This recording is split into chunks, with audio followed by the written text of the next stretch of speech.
విజయవాడ ఇంద్రకీలాద్రిపై అమ్మవారి దర్శనానికి భక్తులు భారీగా పోటెత్తారు. దీంతో రద్దీ నెలకొంది. మరింత సమాచారం మా ప్రతినిధి జయప్రకాష్ ప్రత్యక్ష ప్రసారం ద్వారా అందిస్తారు.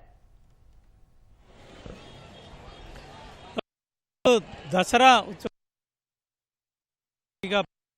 ఇంద్రకీలాద్రి పైన అసలు ఖాళీ లేకుండా భక్తులు ఉన్నట్టు మనకి తెలుస్తుంది. కింద నుంచి మనం వినాయక టెంపుల్ దగ్గర ఉన్నాము. వినాయక టెంపుల్ దగ్గర నుంచి మనం చూసుకోవచ్చు క్యూ లైన్లో చాలా రద్దీగా మనకి కనబడుతుంది. దీంతోపాటు 30 కంపార్ట్మెంట్లు నిండి ఇటు ఫ్లైఓవర్ కింద కూడా 4 కంపార్ట్మెంట్లు నూతనంగా ఏర్పాటు చేశారు. అక్కడ కూడా పూర్తిగా నిండిన పరిస్థితి అయితే ఉంది. అర్ధరాత్రి నుంచి ఈ రద్దీ కొనసాగుతూనే ఉంది. ఉదయం వచ్చినటువంటి ఈ భక్తులు ఇంకా కొంతమంది దర్శనం కూడా చేసుకొని పరిస్థితి ఉందంటే ఏ విధంగా ఈ భారీ స్థాయి వచ్చినట్టు అర్థమవుతుంది.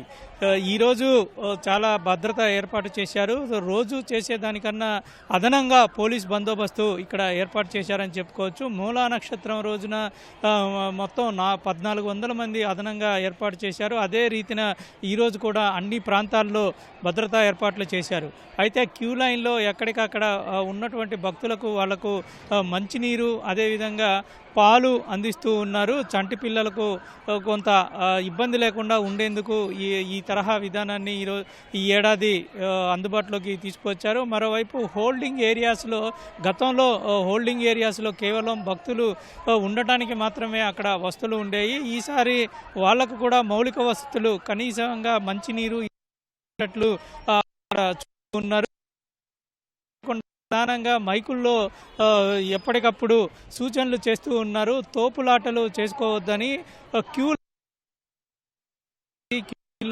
వెళ్ళే సమయంలో భక్తులు సుమారు 200-300 మంది ఒకేసారి బయటకు వస్తూ ఉంటారు. ఆ క్రమంలో తొందరగా క్యూ లైన్లోకి వెళ్లాలనే ఉద్దేశంతో తోపులాటలో జరిగే ప్రమాదం ఉంది. దీన్ని పోలీసులు దగ్గర ఉండి పర్యవేక్షిస్తూ ఉన్నారు. వారికి సూచనలు కూడా చేస్తూ ఉన్నారు. మార్గం మధ్యలో ఎవరైనా సరే కళ్ళు తిరిగినా లేదా అనారోగ్యంగా ఉన్నా వెంటనే వాళ్ళని పక్కకి తీసుకురావటం, దగ్గరలో ఉన్నటువంటి శిబిరానికి తీసుకువెళ్తూ ఉన్నారు.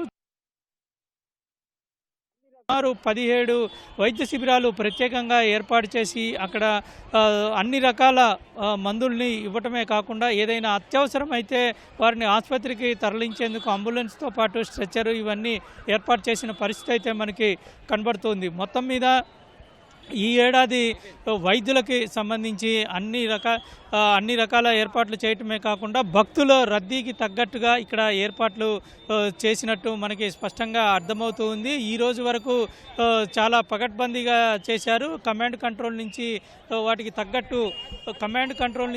తగ్గట్టు ఇవన్నీ పూర్తి కూడా చేసుకున్నారు. అధికారులు ఎప్పటికప్పుడు మానిటరింగ్ చేస్తూ ఎక్కడా ఏమీ జరగకుండా చూస్తూ ఉన్నారు. ఒకవైపు విఐపీల తాకిడి పెరుగుతున్నా సరే సామాన్య భక్తులకు దర్శనానికి ఎటువంటి ఇబ్బంది లేకుండా వారికి విడిగా క్యూ లైన్లు ఏర్పాటు చేసి మొత్తం అంటే మొన్న చూసాము సీఎం చంద్రబాబు వచ్చినప్పుడు కూడా సామాన్య భక్తులకు దర్శనానికి ఎటువంటి ఆటంకం లేకుండా ఏర్పాట్లు చేశారు. మొత్తం మీద ఈరోజు అర్ధరాత్రి వరకు సుమారు 2 లక్షల మంది వరకు దర్శనం చేసుకునే అవకాశం కనబడుతుంది. భక్తుల రద్దీ అయితే ఇంకా తగ్గలేదని చెప్పుకోవచ్చు. తెల్లవారుజామే దాకా భక్తుల రద్దీ ఉండే అవకాశం కనబడుతుంది. కెమెరామెన్ సోమేష్తో జయప్రకాష్, ఈటీవీ న్యూస్, విజయవాడ.